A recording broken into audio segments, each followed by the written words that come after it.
एक छोटी सी बात आपको कितना कुछ सिखा सकती है, हमको कितनी शिक्षा दे सकती है। चलिए इसे हम एक छोटी सी कहानी से समझते हैं। बरसात का मौसम था।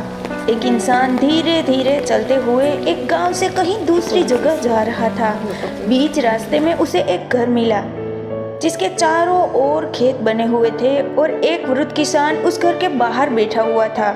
इस यात्री ने बूढ़े किसान से पूछा, बाबा लालनपुर कितनी दूर है? मगर किसान चुप रहा, कुछ नहीं बोला। यात्री थका हुआ था, वहीं पर बैठ गया। किसान ने उसे पानी पिलाया लेकिन कुछ बोला नहीं। यात्री ने फिर से पूछा, क्यों बाबा, अगला गांव कौन सा है? लगता है शाम को मैं गलत रास्ते पर चल पड़ा। वृद्ध किसान चुप रहा। उसने देखा इस यात्री के कपड़े फटे हैं, शरीर में से बदबू आ रही है।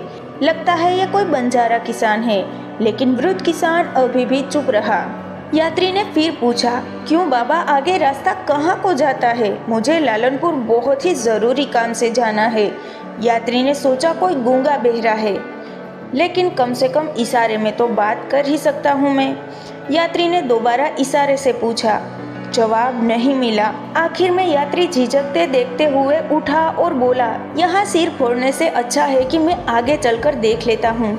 यात्री ने सामान उठाया और आगे चलना शुरू किया तो पीछे से वृद्ध किसान की आवाज़ आई, लालनपुर बस 4 मील आगे है। गांव के पहले एक नदी पड़ती है, वहां से नहा कर जाना। अपना स्वरूप बदल लेना, वरना गांव में कोई रुकने नहीं देगा। यात्री अचंभित रह गया। उसने सवाल किया, तुमको समझ आ रहा था मैं इतनी देर से क्या बोल रहा था, तो तुमने जवाब क्यों नहीं दिया? किसान ने कहा, जब तुम आए थे तब तुम थके और परेशान लग रहे थे। तुम रास्ता तो पूछ रहे थे, लेकिन आगे जाने की तुम्हारी कोई इच्छा नहीं थी। लेकिन अब जब तुम पूरी तत्परता से आगे जाने के लिए खड़े हुए हो, तो रास्ता जानने का तुम्हारा पूरा हक है। स्वामी विवेकानंद ये कहानी अपने शिष्यों को एक पत्र में सुनाते हैं। वो कहते हैं, इस कहानी को याद रखना, मदद उसी को मिलती है जो आगे बढ़ने को तत्पर रहते हैं। तुम आगे बढ़ो, विश्वास रखो और बाकी सब होकर रहेगा। कई पत्रों में स्वामी जी इसी बात को अलग अलग उदाहरण से समझाते हैं। स्वामी जी सबसे पहले गीता के 9वें अध्याय के श्लोक को समझाते हैं। श्री कृष्ण कहते हैं कि जो इंसान किसी चीज पर भरोसा ना करते हुए केवल मुझ पर भरोसा करते हैं, मेरे सहारे रहते हैं, मैं उन्हें हर मदद उपलब्ध कराता हूँ।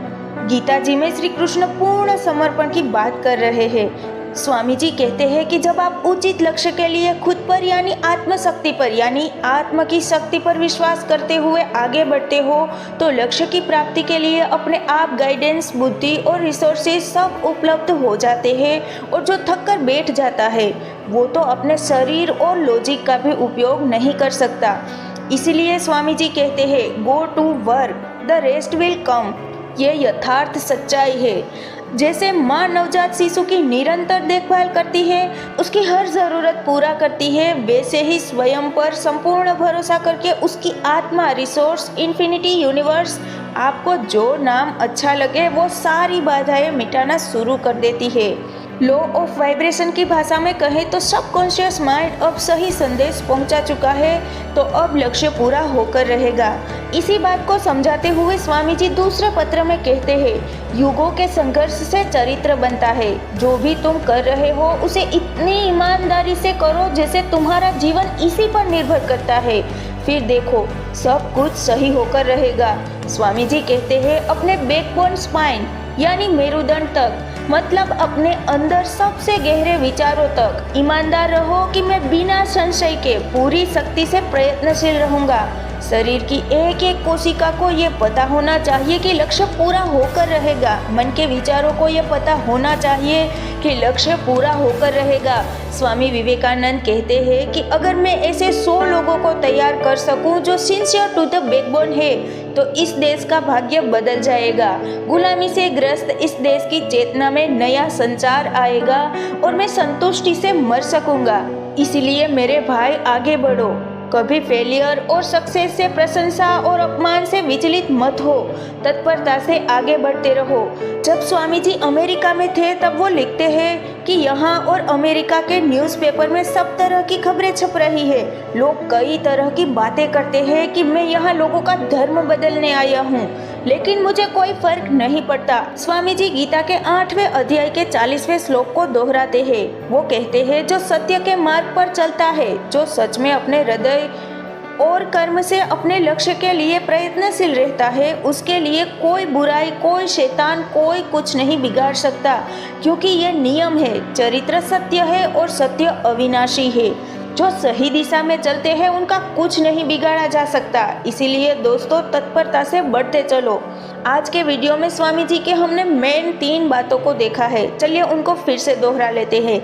स्वामी जी कहते हैं कि मदद उसको मिलती है जो तत्परता से आगे बढ़ते हैं, और आगे बढ़ना है तो खुद पर संपूर्ण भरोसा होना चाहिए। दूसरा, जो आत्मशक्ति यानी आत्मा की शक्ति पर भरोसा करता है, उसके लिए हर मदद उपलब्ध है, उसके रास्ते आसान होने लगते हैं। तीसरी, स्वामी जी कहते हैं कि चरित्र युवाओं के संघर्ष से बनता है। संघर्ष कैसे करना है? ऐसे काम करो जैसे तुम्हारी जान की बाजी लगी हो, फिर देखो लक्ष्य मिलकर ही रहेगा। ऐसा इसीलिए होगा क्योंकि चरित्र सत्य है और सत्य अविनाशी है। जो सही दिशा में चलते हैं और आत्मबल से जुड़े हैं, जिनका लक्ष्य उचित है, उनका कोई कुछ नहीं बिगाड़ सकता। चलिए दोस्तों, इसी एनर्जी के साथ मिलते हैं अगले वीडियो में। तब तक के लिए जहाँ भी रहिए खुश रहिए और खुशियाँ बांटते रहिए। जय हिंद, जय भारत।